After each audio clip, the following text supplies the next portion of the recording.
Hey, Dr. Strife here. I'm a big weeb, okay? I love anime, I love samurais, I love that stuff so much, almost as much as eating huge amounts of chicken. I love chicken, what can I say? But when I found out Sucker Punch was making a samurai game that was open world, well, that just tickled my titties.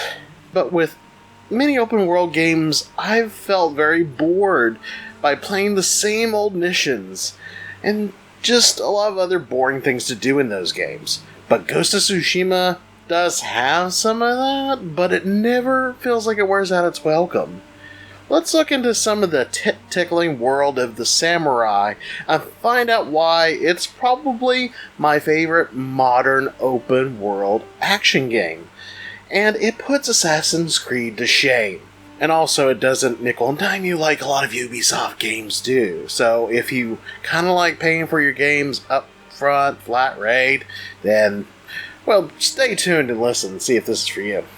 Let's talk about the story. You play as a samurai named Jin, who is trying to honor his family and defeat the Mongols, who are taking over his homeland. Many samurai die, and he wants to try to keep his code of honor and become a very honorable warrior. But his uncle gets kidnapped, and he needs to build an army of badasses to take his uncle back, to take back their homeland. But there's also some conflict, because maybe, just maybe, there may be more than one way to save your homeland, even if it's dishonorable.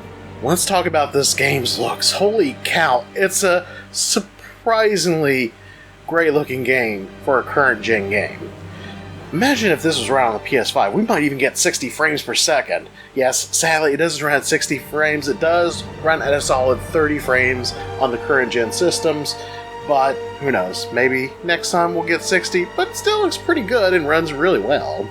The scenery is the star of the graphical show here, because the nature landscapes, the water, the rivers, the particle effects that fly around, such as embers from flames, and snow particles, and leaves blowing through the wind. Man, it just looks so amazing with those effects going on. And there's even a Kurosawa mode that makes the game look like an old samurai film. Yeah, so if you are really big into the old samurai films, it even sounds like an old samurai film, has that, hey, I'm a really old movie kind of feel to it. If you're into that, you can switch it on. But I like to keep that off and look at all the pretty colors. The music's really good, a lot of orchestral and Japanese sounding music. I'm not for sure how to really word it, but you probably catch my drift on that. And there is English acting in this, which I really prefer and enjoy. There is Japanese audio for those who might feel that it'd be more authentic this way. Though I have heard, I haven't played it in this mode, but I have heard some people mention that the lip syncing is off. So, if that is a problem, then you might want to stick with English.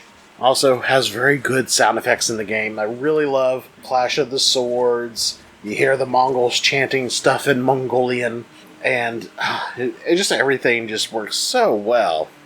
So yeah, story is kind of neat.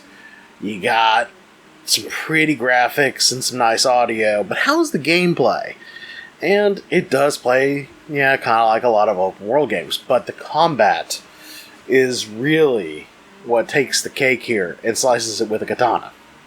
Because the combat, you are skilled. You're parrying attacks, you're learning enemies' weaknesses, and there's multiple ways to defeat enemies. You can charge in, hit in with combat, and be like, I am honorable samurai, send your toughest warrior to fight me. Or you can go sneak around like a little jerk and stab people in the back, which is also fun. But then there's also other tools you can learn for each of these things, and you don't have to stick to one particular class. You don't have to be just all stealth. You don't have to be just all samurai. You can be a mix and match of both. However you want to play, this game lets you play it, and it is fantastic for doing so. And there's a lot to explore in this world as well. Get a horse, go riding, discover different things, and it's just very organic feeling. In fact, there's no HUDs really much at all in the game. Usually you use the touchpad to swipe, and you have a guiding wind that blows you. That sounded horribly wrong. A guiding wind that blows and helps you find different locations. There are other things like songbirds that fly around. You follow these little yellow birds and you discover new locations and places that you may have not discovered before. Also, there are foxes and shrines, and these shrines you go to have these foxes you can pet. There's all kinds of other stuff. There's hot springs where you can get butt naked in and increase your health. There's just so much to do in this game. But the combat, like I mentioned before, you learn different combat styles as you play. And these combat styles can be toggled on the fly. So certain enemies are weak to shields. You want to use that stance to defeat the enemies with the shields. You got Spear Guy. Switch to that stance, you're going to be more effective against those guys. There's even ones for big friggin' brutes that are just pounding you all day. They eat damage like a fat kid at a buffet. And trust me, I ain't insulting fat kids. I'm one myself, and I love myself a good buffet, let me tell you. Overall, I've really sung a lot of praises for this game. Only really downside I can really see is that the camera just kind of gets in the way sometimes. It can be a bit annoying. And also, if you're not into open world games, I don't think this is going to change your mind. But if you love good action gameplay combat and you want something that's more open world and something that's not from Ubisoft that's going to charge you to buy a skin of some ancient Mesopotamian jungle cat. I don't know if there are Mesopotamian jungle cats, but I'm sure there's one in the Assassin's Creed game somewhere. Anyway, I recommend this game. I think it's worth the $60. I mean, you can wait to catch it on sale. Sony games, of course, do go on sale, but I really feel that this game is worth playing.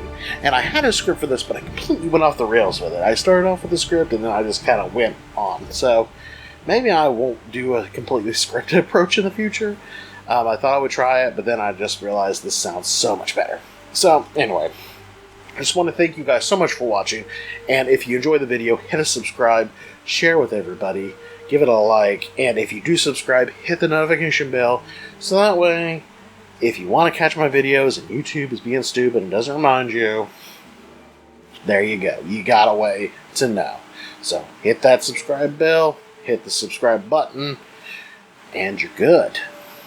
But thank you guys for watching and sticking to the end. This is Dr. Strife signing out.